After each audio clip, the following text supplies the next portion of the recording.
Une petite pause, ça fait mal à personne. Et donc aujourd'hui on se retrouve pour une nouvelle vidéo sur la chaîne. Bonjour à tous, c'est RGT, j'espère que vous allez bien. De ma part, ça va nickel.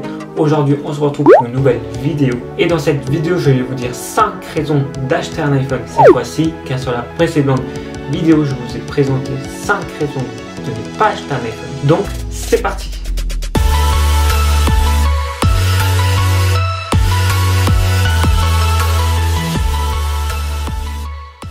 Avant de commencer la vidéo, si la vidéo est faite, n'hésite pas à liker, commenter, partager et à t'abonner, ça ferait extrêmement plaisir. Il y a aussi mon Instagram qui s'affiche maintenant, n'hésitez pas à aller voir mon Instagram parce que c'est là où les dates de vidéos sont. Si jamais pour les nouveaux, je suis RGT, j'essaye de faire plein de vidéos qui parlent de la technologie, des rumeurs et parfois des vidéos qui sortent de l'ordinaire. Et je sais, des fois ça parle beaucoup d'Apple. Du coup, on commence par la première raison pourquoi il faut acheter un iPhone. La première raison, c'est tout simplement les mises à jour d'Apple qui durent très longtemps et il y en a fréquemment. Par exemple, si aujourd'hui on possède un iPhone 6S qui est sorti en 2015, on peut toujours bénéficier de la dernière mise à jour en 2021. Et je pense que c'est le seul constructeur à faire cela par rapport à Samsung et d'autres marques. Ça permet de garder son smartphone un maximum de temps et surtout sans redépenser.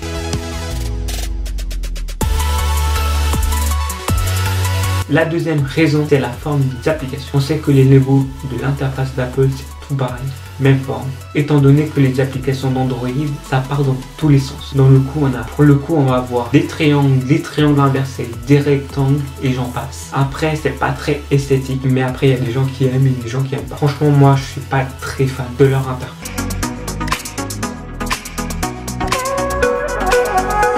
La troisième raison, c'est que sur iOS, vous n'allez pas avoir des applications inutiles déjà installées, donc imposées par le constructeur dès l'achat du téléphone. Parce que sur Android, quand vous achetez un smartphone Android, on a direct des applications préinstallées et aussi des jeux installés. Donc imposé, ça donne pas le choix à l'utilisateur de faire ce qu'il veut. Mais après, ces applications sont là parce qu'il y a un partenariat derrière avec la marque et le constructeur. Et ça permet du coup de baisser le prix du smartphone. Mais par contre chez Apple, vous n'aurez jamais ce genre de problème.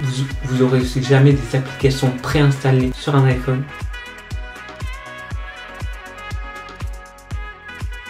Du coup, on passe à la quatrième raison, c'est tout simplement l'orientation d'Apple. Par exemple, si vous avez un dernier iPhone, vous serez en avant sur les dernières fonctionnalités que mettront Apple sur leur nouveau modèle. Par exemple, l'iPhone 10 avec l'encoche, personne n'osait faire l'encoche avant cet iPhone 10. Et après, ça a été le cas parce que l'iPhone 10, il a un encoche, mais avant l'iPhone 10, ça a été totalement différent parce que tout le monde l'a fait. Ensuite, le chargeur dans l'iPhone 12, avant Apple, il n'y a personne qui l'a fait. Et après, il y a des marques qui le font. Et c'est devenu une norme. Et bien sûr, il y a plein d'autres exemples que je pourrais citer. Comme les bords ronds, les bords plats. Ensuite, les capteurs photo et j'en passe. Et on a vraiment l'impression que c'est Apple qui, par ses actions, va nous forcer ou nous accepter nouvelles fonctionnalités, les nouveaux designs. Et ce qui va orienter tout le marché du smartphone. Et bien sûr, on voit plein d'autres marques qui essayent plein de choses sur leur modèle. Mais c'est à chaque fois Apple qui applique un changement. Et on a l'impression que tout le marché vacille après. Comme par exemple aujourd'hui la question comment enlever l'encoche d'un smartphone ou par exemple le trou. Il y a des marques qui essayent de faire des mécanismes, des trous sous l'écran et ça va vraiment très loin et surtout dans tous les sens. Mais on sait que quand Apple mettra leur solution en place, tout le marché du smartphone leur suivra.